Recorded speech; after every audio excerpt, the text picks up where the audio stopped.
समझ लें कि दुनिया में कितने प्रकार की ये राजनीतिक कार्यपालिकाएं हैं, कितने प्रकार की ये राजनीतिक कार्यपालिकाएं हैं पूरी दुनिया में। इसको हम बखूबी बहुत ही विस्तार से समझेंगे, क्योंकि अगर हम नहीं समझेंगे इसको विस्तार से तो हम नहीं जान पाएंगे कि दुनिया में कितने प्रकार की राजनीतिक कार्यपालिकाएं हैं। तो आइए प्रारंभ करते हैं और समझते हैं कि कितने प्रकार की कार्यपालिकाएं हैं जिन पर विश्व की राजनीति चल रही है, जिनके अनुसार पूरा विश्व राजनीतिक माहौल में बंधा पड़ा है। तो आइए, सभी देशों में एक ही तरह की कार्यपालिका नहीं होती।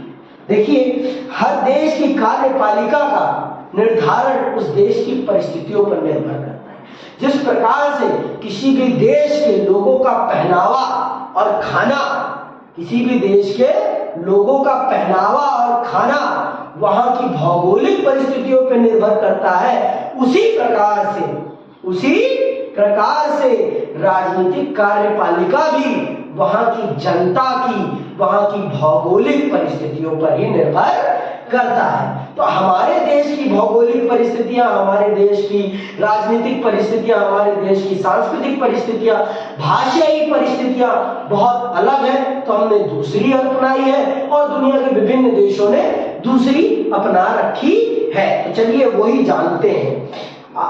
आपने अमेरिका के राष्ट्रपति और इंग्लैंड की महारानी के बारे में सुना, लेकिन अमेरिका के राष्ट्रपति की शक्तियां और कार्य भारत के राष्ट्रपति की शक्तियों से बहुत अलग है। इसी प्रकार इंग्लैंड की महारानी की शक्तियां भूटान के राजा से भिन्न है।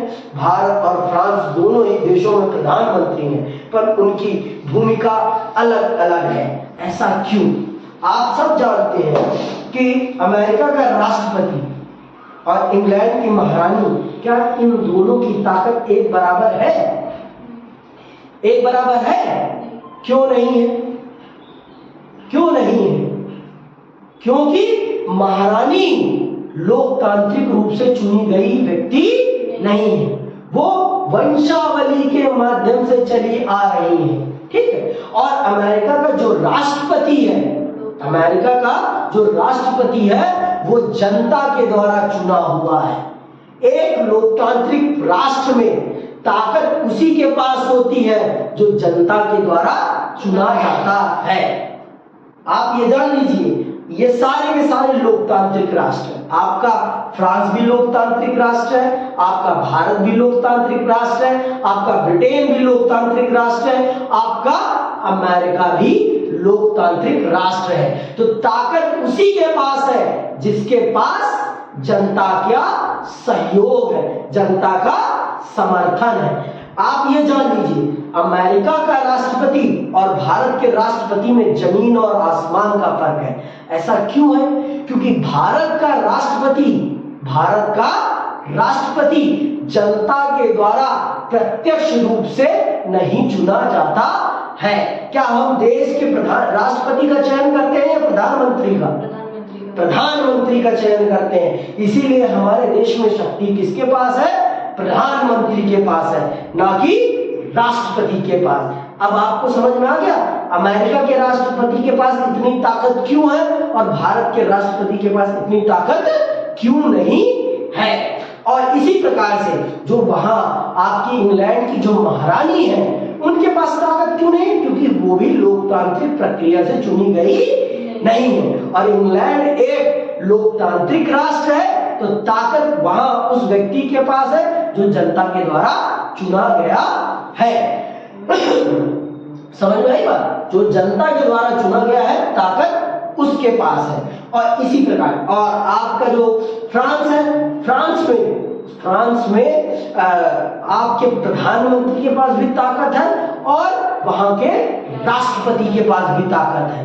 पर भूटान जो है आपका, भूटान एक राजशाही वाला देश है, वहां पर राजशाही कायम है, तो इसलिए वहां पर राजा के पास ताकत है। जिसके पास जो सत्ता के केंद्र में है ताकत उसके पास है। हमारे सौरमंडल में ताकत किसके पास है?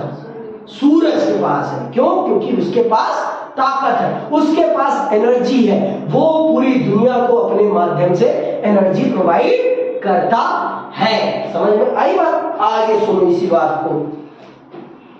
इस प्रश्न का उत्तर देने के लिए हम इनमें से कुछ देशों की कार्यपालिकाओं की प्रक्रिया पर प्रकाश डालेंगे। इन प्रश्नों का, जो ये प्रश्न पूछे गए हैं, इन प्रश्नों का अगर हमें उत्तर देना है तो हमें इनकी कार्यपालिकाओं को समझना पड़ेगा। इनकी कौन सी कार्यपालिकाओं को? इनकी राजनीतिक कार्यपालिकाओं को। जब तक हम इनकी राजनीतिक कार्यपालिकाओं को नहीं समझेंगे तब तक हम इसका सही उत्तर नहीं निकाल सकते हैं। आइए समझते हैं इनकी राजनीतिक कार्यपालिकाओं को। अमेरिका में अध्यक्षात्मक व्यवस्था है और कार्यकारी शक्तियां राष्ट्रपति के पास है। अमेरिका में कौन सी है? कौन सी कार्यपालिका है? अध्यक्षात्मक है, अध्यक्षात्मक व्यवस्था है। और वहां पर कार्यकारी शक्तियां किसके पास है? राष्ट्रपति के पास है। कनाडा में संसदीय लोकतंत्र और संवैधानिक राजतंत्र है। कनाडा में क्या है? संसदीय लोकतंत्र है और संवैधानिक राजतंत्र है।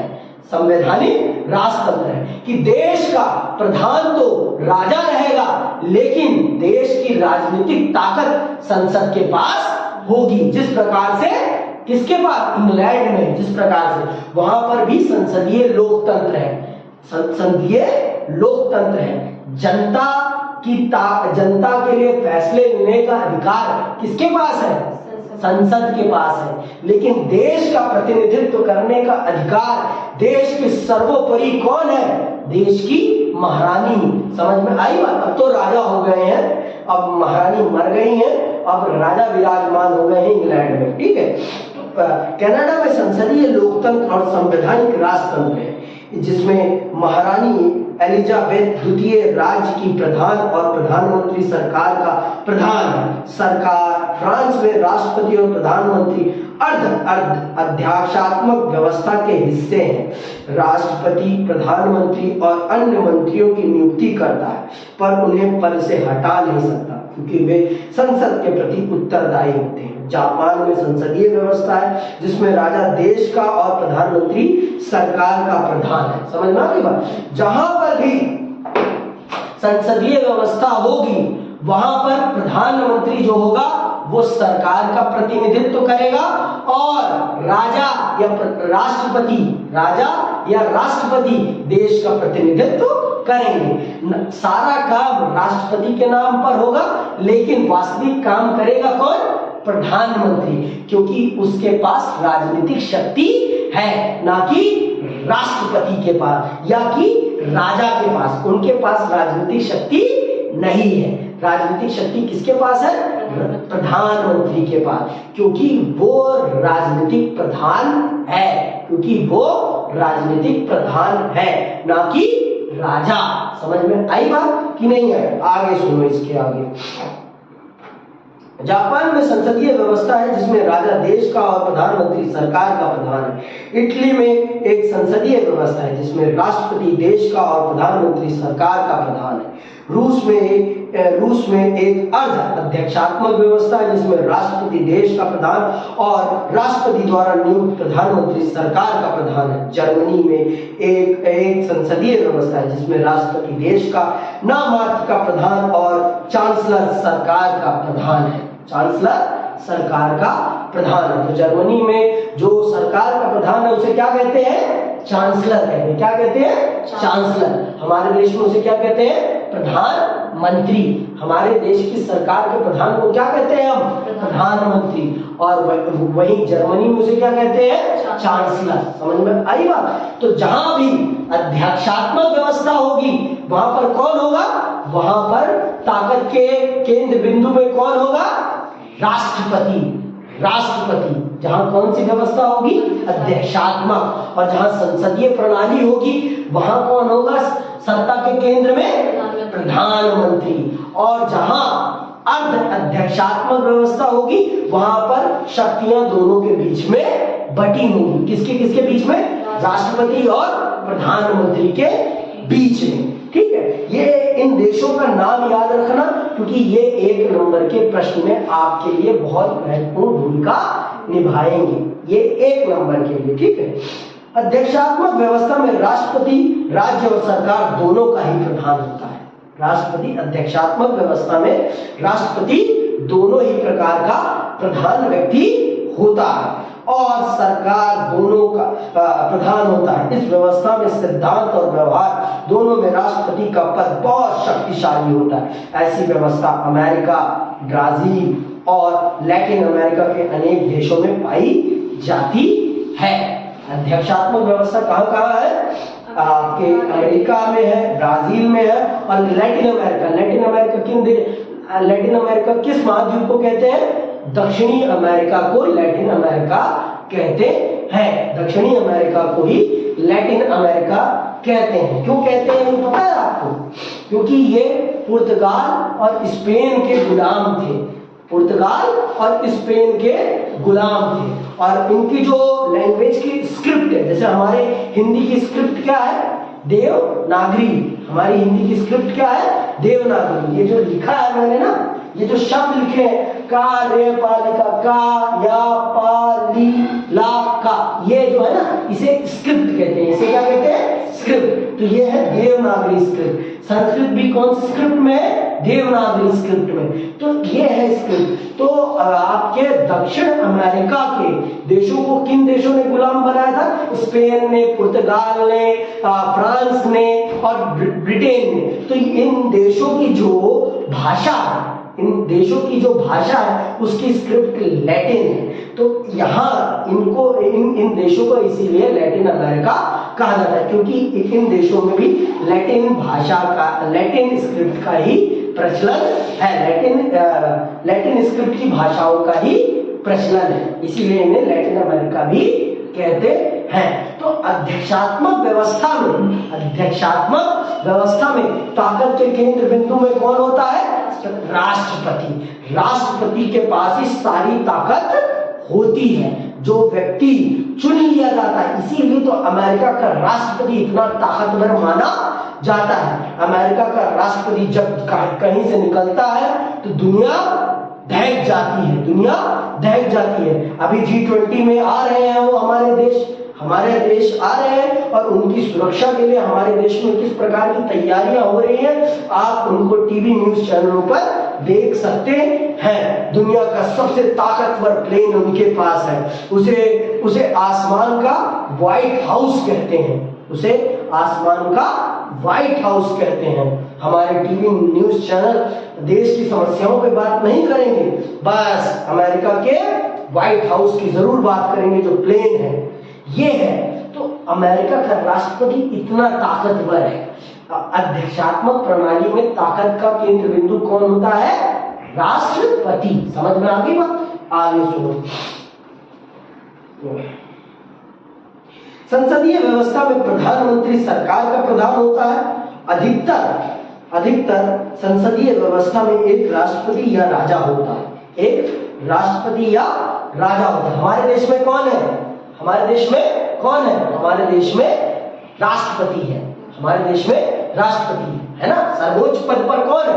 देश का सर्वोच्च पद कौन सा पद है? राष्ट्रपति का पद सर्वोच्च पद माना जाए। देखो जो संसदीय व्यवस्था होती है, संसदीय व्यवस्था में आप ये जान लीजिए, संसदीय व्यवस्था में सरकार का प्रधान, तो सरकार का, देखिए संसदीय व्यवस्था जो है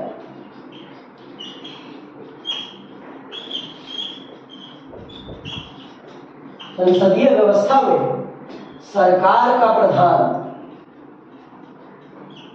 प्रधानमंत्री है, लेकिन देश का नेतृत्व, देश का प्रधान कौन होगा? देश का प्रधान राष्ट्रपति होगा या राजा होगा। भारत में प्रधान राष्ट्रपति है और ब्रिटेन में कौन है? राजा। ब्रिटेन में कौन है? राजा। संसदीय प्रणाली में यही होता है। संसदीय प्रणाली में यही होता है कि राजा देश का प्रधान होता है और सरकार का प्रधानमंत्री होता है। कौन सी व्यवस्था में? संसदीय व्यवस्था में। समझ में आ गई बात? आगे सुनो। संसदीय व्यवस्था में जो देश औपचारिक या नाम मात्र का प्रधान, जो औपचारिक या नाम मात्र का प्रधान होता है, इसके पास इसके पास कोई ताकत नहीं होती।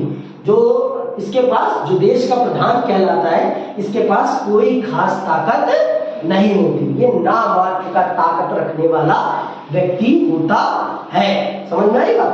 बस इसके पास सिग्नेचरी पावर होती है। क्या होती है? सिग्नेचरी पावर, कि सारे कानूनों पर, देश के सभी कानूनों पर आखिरी दस्तखत इन्हीं के होंगे। इन्हीं की स्वीकृति से वो बिल एक कानून का रूप प्रदान करेगा। इन्हीं के नाम से सारे देश के काम होंगे, लेकिन इनके पास निर्णय लेने की शक्ति नहीं होगी। अभी मैं विस्तार से अभी आपको बताऊंगा इसके बारे में, ठीक है। इस व्यवस्था में राष्ट्रपति या राजा की भूमिका मुख्यतः अलंकारिक होती है। प्रधानमंत्री या मंत्रिमंडल के पास वास्तविक शक्ति होती है। वास्तविक शक्ति होती है कहां पर? संसदीय व्यवस्था में। असली शक्ति किसके पास है? प्रधानमंत्री और उनके मंत्री परिषद के पास होती है। जर्मनी, इटली, जापान, इंग्लैंड और पुर्तगाल आदि देशों में यह व्यवस्था है। ये भारत में भी है यही व्यवस्था। भारत में भी संसदीय व्यवस्था है। भारत के अलावा किन किन देशों में है? जर्मनी में है, इटली में है, जापान में है, इंग्लैंड में है और पुर्तगाल में है। ठीक है, अब समझते हैं तीसरी वाली व्यवस्था को। तीसरी वाली व्यवस्था कौन सी है? अर्ध अध्यक्षात्मक व्यवस्था। अर्ध अध्यक्षात्मक व्यवस्था में राष्ट्रपति और प्रधानमंत्री दोनों होते हैं, लेकिन संसदीय व्यवस्था के विपरीत उसमें राष्ट्रपति को दैनिक कार्यों के संपादन में महत्वपूर्ण शक्तियां प्राप्त हो सकती हैं। इस व्यवस्था में कभी कभी राष्ट्रपति और प्रधानमंत्री दोनों ही एक दल के हो सकते हैं, लेकिन जब कभी वे दो अलग अलग दलों के होते हैं तो उनमें आपस में विरोध हो सकता है। फ्रांस और रूस और श्रीलंका में ऐसी ही व्यवस्था है। अर्ध अध्यक्षात्मक व्यवस्था में दोनों के पास शक्तियां होती हैं। दोनों के पास शक्तियां होती हैं। किस व्यवस्था में? अर्ध अध्यक्षात्मक व्यवस्था में दोनों के पास शक्तियां होती हैं। दोनों के पास शक्तियां बटी होती हैं। जब दोनों एक पार्टी के होते हैं तो देश बहुत शांति से चलता है, लेकिन जब दोनों अलग अलग पार्टियां के होते हैं तो दोनों क्रेडिट लेने के लिए लड़ते रहते हैं। तो ये व्यवस्था कहाँ है? ये व्यवस्था आपके फ्रांस में है, रूस में है और श्रीलंका में।